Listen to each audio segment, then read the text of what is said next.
പ്രിയ ശ്രോതാക്കളെ, കഥ തുടരുന്നു എന്ന യൂട്യൂബ് ചാനലിലേക്ക് നിങ്ങൾക്ക് സ്വാഗതം. കൂടുതൽ കഥകൾക്കും വീഡിയോകൾക്കുമായി ഈ ചാനൽ സബ്സ്ക്രൈബ് ചെയ്യുക, ബെൽ ബട്ടൺ അമർത്തുക.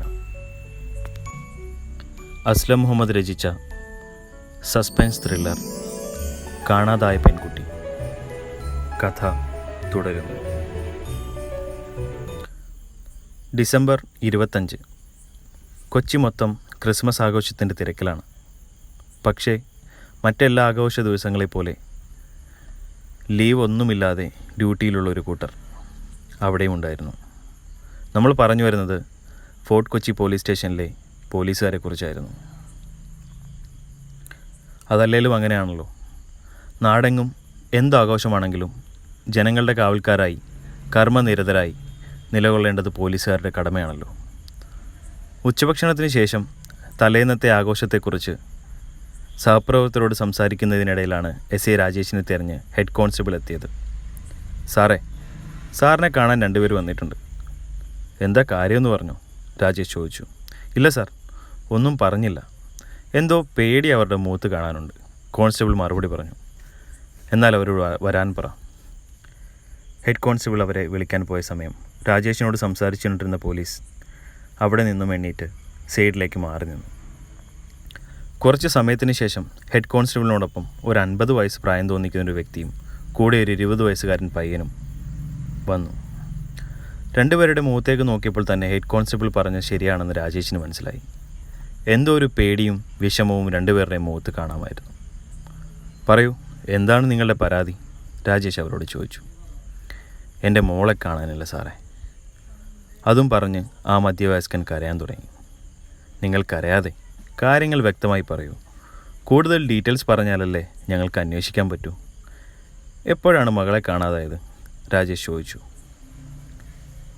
അയാൾ അപ്പോഴും വാക്കുകൾ കിട്ടാതെ കരഞ്ഞുകൊണ്ടിരുന്നു. നിങ്ങളിങ്ങനെ കരഞ്ഞുകൊണ്ടിരുന്നാൽ ഞങ്ങൾക്ക് എന്ത് ചെയ്യാൻ പറ്റും? കേസ് രജിസ്റ്റർ ചെയ്ത് അന്വേഷണം നടത്തണമെങ്കിൽ ഞങ്ങൾക്ക് ഡീറ്റെയിൽസ് കിട്ടണ്ടേ? രാജേഷ് വീണ്ടും പറഞ്ഞു.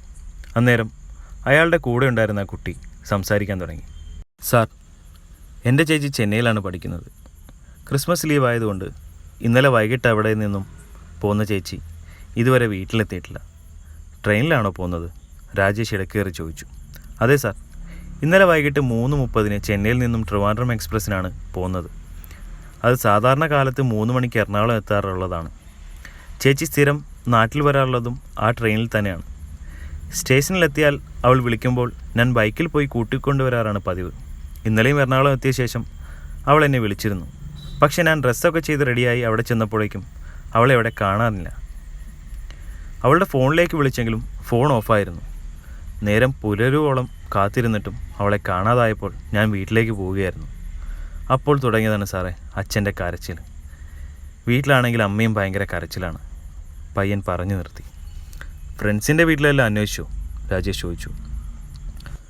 ഞങ്ങൾക്ക് പരിചയമുള്ള എല്ലായിടത്തും അന്വേഷിച്ചു, പക്ഷേ അവിടെയൊന്നും പോയിട്ടില്ല. അഥവാ എങ്ങോട്ടെങ്കിലും പോകണമെന്നുണ്ടെങ്കിലും അവൾ അച്ഛനോട് സമ്മതം ചോദിച്ച് മാത്രമേ പോകാറുള്ളൂ. വീട്ടിൽ നിന്ന് റെയിൽവേ സ്റ്റേഷനിലേക്ക് പോകാൻ എത്ര സമയമെടുക്കും?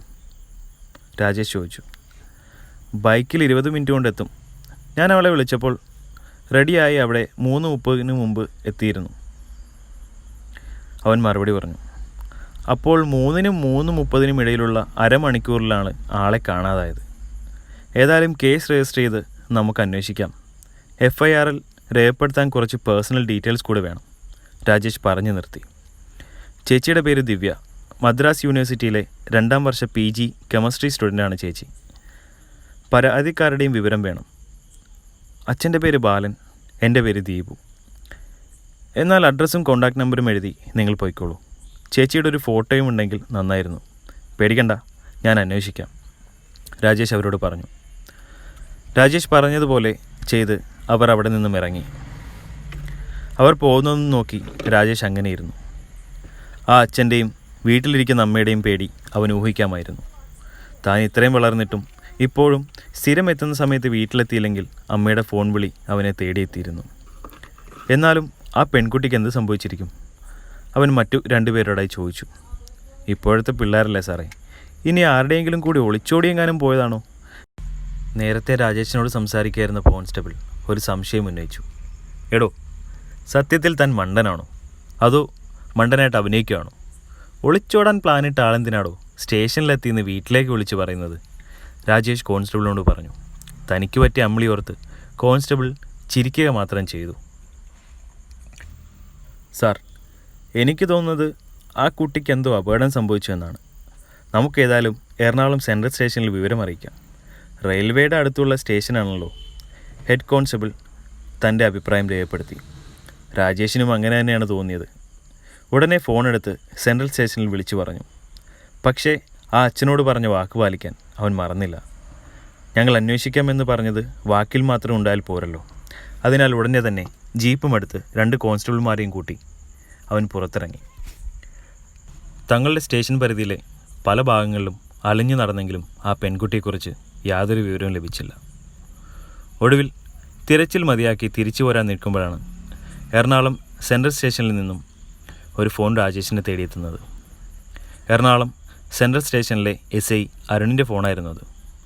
രാജേഷ് ഫോൺ എടുത്തപ്പോൾ അരുൺ സംസാരിച്ചു തുടങ്ങി. റെയിൽവേ സ്റ്റേഷനിൽ നിന്നും അല്പം മാറി ആളൊഴിഞ്ഞൊരു പറമ്പിൽ ഒരു പെൺകുട്ടിയുടെ ശരീരം കണ്ടെത്തിയിട്ടുണ്ട്.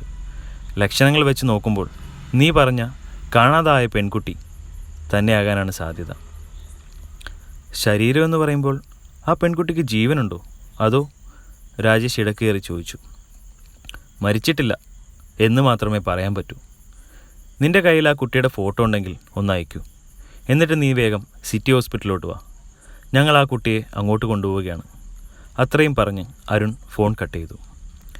അവൻ ഡ്രൈവറോട് ജീപ്പ് ഹോസ്പിറ്റലിലേക്ക് തിരിക്കാൻ പറഞ്ഞു. അല്പസമയത്തിനകം അവർ സിറ്റി ഹോസ്പിറ്റലിലെത്തി. അരുൺ അവനെ കാത്ത് പുറത്തു തന്നെ നിൽക്കുന്നുണ്ടായിരുന്നു. അത് നീ അയച്ച ഫോട്ടോയിലെ കുട്ടി തന്നെ. ആ കുട്ടിയെ കാഷ്വാലിറ്റിയിൽ അഡ്മിറ്റ് ചെയ്തിട്ടുണ്ട്. ജീവൻ പോയിട്ടില്ലെന്നേ ഉള്ളൂ. ഒരു ജീവച്ചവൻ പോലെയുണ്ട്. അരുൺ അവനോട് പറഞ്ഞു. ഡോക്ടർ എന്ത് പറഞ്ഞു? ഞങ്ങളിപ്പോൾ വന്നല്ലേ ഉള്ളൂ. ഏതായാലും നീ വാ, നമുക്ക് ഡോക്ടറോട് നേരിട്ട് സംസാരിക്കാം, അരുൺ പറഞ്ഞു. 2 പേരും കൂടി സമയം കളയാതെ ഡോക്ടറുടെ അടുത്തേക്ക് പോയി. 2 ആളും സ്വയം പരിചയപ്പെടുത്തിയതിന് ശേഷം പെൺകുട്ടിയുടെ ആരോഗ്യസ്ഥിതിയെപ്പറ്റി ഡോക്ടറോട് ചോദിച്ചു. ഡോക്ടർ പറഞ്ഞു, കുട്ടിയുടെ ആരോഗ്യസ്ഥിതി ഇപ്പോൾ വളരെ മോശമാണ്. ഇപ്പോഴും അബോധാവസ്ഥയിൽ തന്നെയാണ് ആ കുട്ടി. 1-ൽ കൂടുതൽ പേർ ആ കുട്ടിയെ ലൈംഗികമായി പീഡിപ്പിച്ചിട്ടുണ്ട്. മാത്രമല്ല, പീഡിപ്പിച്ചതിന് ശേഷം കൊലപ്പെടുത്തണമെന്ന ലക്ഷ്യത്തോടെ തന്നെ തലയ്ക്കെന്തോ വസ്തു കൊണ്ട് ശക്തമായി അടിച്ചിട്ടുണ്ട്. കൊല്ലപ്പെട്ടുവെന്ന് കരുതി തന്നെയാകണം അവർ ഉപേക്ഷിച്ചിട്ട് പോയത്. എന്തോ ഭാഗ്യം കൊണ്ടാണ് ആ കുട്ടി മരണത്തെ അതിജീവിച്ചത്. അത്രയ്ക്കും ആഴത്തിൽ തലയ്ക്ക് ക്ഷതമേറ്റിട്ടുമുണ്ട്, ഡോക്ടർ പറഞ്ഞു നിർത്തി. തലയ്ക്ക് ക്ഷതമേറ്റുവെന്ന് പറഞ്ഞാൽ ആ കുട്ടിക്കിനി ബോധം വന്നാൽ തന്നെ സംഭവിച്ച കാര്യങ്ങളെല്ലാം ഓർമ്മയുണ്ടാകുമോ ഡോക്ടർ? രാജേഷ് തൻ്റെ സംശയം ഡോക്ടറോട് ചോദിച്ചു. അങ്ങനെ ചോദിച്ചാൽ ഒരു ഉറപ്പ് പറയാൻ പറ്റില്ല. ബോധം വന്നാലേ ആ കുട്ടിക്ക് എന്തൊക്കെ ഓർമ്മയുണ്ടെന്ന് പറയാൻ പറ്റൂ. സംഭവിച്ച കാര്യങ്ങൾ പോയിട്ട് ചിലപ്പോൾ താൻ ആരാണെന്ന് വരെ അറിയാത്ത അവസ്ഥ വരെ വന്നേക്കാം. കോമ സ്റ്റേജിലേക്ക് പോകാനുള്ള സാധ്യതയും തള്ളിക്കളയാൻ പറ്റില്ല, ഡോക്ടർ മറുപടി പറഞ്ഞു. അത് രാജേഷിൽ ഒരു ഞെട്ടലുണ്ടാക്കി. പെൺകുട്ടിക്ക് ജീവനുണ്ടെന്നറിഞ്ഞപ്പോൾ തന്നെ അവനൊന്ന് ആശ്വസിച്ചതായിരുന്നു. അവർ 2 പേരും ഡോക്ടറുടെ റൂമിൽ നിന്നും ഇറങ്ങിക്കഴിഞ്ഞപ്പോൾ CA അവിടെ വന്നു. രാജേഷിനെ വിളിച്ചപ്പോൾ തന്നെ അരുൺ CAയും വിളിച്ച് കാര്യങ്ങൾ പറഞ്ഞിരുന്നു. CA പറഞ്ഞു, ആ പെൺകുട്ടി കൊല്ലപ്പെട്ടിട്ടില്ല എന്നറിഞ്ഞാൽ ആ കുട്ടിയെ ആക്രമിച്ചവർ ഏതായാലും വീണ്ടും കൊലപ്പെടുത്താൻ ശ്രമിക്കാൻ സാധ്യതയുണ്ട്. അതുകൊണ്ട് തൽക്കാലം മീഡിയ ഒന്നും ഈ വിവരം അറിയാതെ സൂക്ഷിക്കണം. പിന്നെ ഇവിടെ ഹോസ്പിറ്റലിൽ കുറച്ച് പോലീസുകാരെ കാവൽ നിർത്തണം. പിന്നെ ആ പെൺകുട്ടിയുടെ വീട്ടുകാരെയും വിവരമറിയിച്ചേക്ക്. എല്ലാ വിവരങ്ങളും കേട്ട് കഴിഞ്ഞപ്പോൾ CA അവരോട് പറഞ്ഞു. പിന്നെ FIR രജിസ്റ്റർ ചെയ്ത് തൻ്റെ സ്റ്റേഷനിലായതുകൊണ്ട് ഈ കേസ് താൻ തന്നെ അന്വേഷിച്ചാൽ മതി എന്ന് CA രാജേഷിനോടായി പറഞ്ഞു. അവർ തലയാട്ടി. ഞാൻ നമ്പർ തരാം. ആ പെൺകുട്ടിയുടെ വീട്ടിലേക്ക് നീ ഒന്ന് വിളിച്ച് പറയുമോ? എനിക്കെന്തോ അച്ഛനോട് ഇത് പറയാൻ വയ്യ. CA പോയപ്പോൾ രാജേഷ് അരുണിനോട് പറഞ്ഞു. അരുൺ, ഇത്രയും ഇമോഷണൽ ആയാൽ താൻ എങ്ങനെയാടോ ഈ ജോലി ചെയ്യാൻ പറ്റുക? ഒന്നുമില്ലെങ്കിലും താനൊരു പോലീസുകാരനല്ലേ? അരുൺ അവനോട് ചോദിച്ചു. താൻ കുറച്ച് ഇമോഷണലാണെന്ന് അവന് തന്നെ അറിയാമായിരുന്നു. അത് തൻ്റെ പ്ലസ് പോയിൻ്റ് ആണോ അതോ മൈനസ് ആണോ എന്ന് അവന് തന്നെ അറിയില്ലേലും തൻ്റെ സഹപ്രവർത്തകൻ്റെ വിഷമം മനസ്സിലാക്കിയതുകൊണ്ട് തന്നെ അരുൺ പെൺകുട്ടിയുടെ വീട്ടിലേക്ക് വിളിച്ച് കാര്യങ്ങളെല്ലാം പറഞ്ഞു. അല്പസമയത്തിന് ശേഷം അവർ ഹോസ്പിറ്റലിലെത്തി. സ്റ്റേഷനിൽ വന്നതിന് വിഭിന്നമായി അമ്മയും അവരുടെ കൂടെ ഉണ്ടായിരുന്നു. അവരെ എല്ലാവരെയും സമാധാനിപ്പിക്കാൻ രാജേഷ് ഒരുപാട് കഷ്ടപ്പെട്ടു. കൂടുതൽ സമയം ആ കാഴ്ച കണ്ടു നിൽക്കാൻ പറ്റാത്തതുകൊണ്ട് അവൻ അവിടെ നിന്നും പതിയെ പിൻവലിഞ്ഞു. ആ അച്ഛൻ്റെയും അമ്മയുടെയും കണ്ണുനീരിന് കാരണക്കാരനായവനെ എന്തായാലും പിടികൂടി നിയമത്തിന് മുന്നിൽ കൊണ്ടുവരണം എന്നവൻ മനസ്സിൽ ഉറപ്പിച്ചു.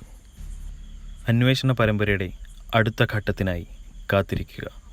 കഥ തുടരുന്നു.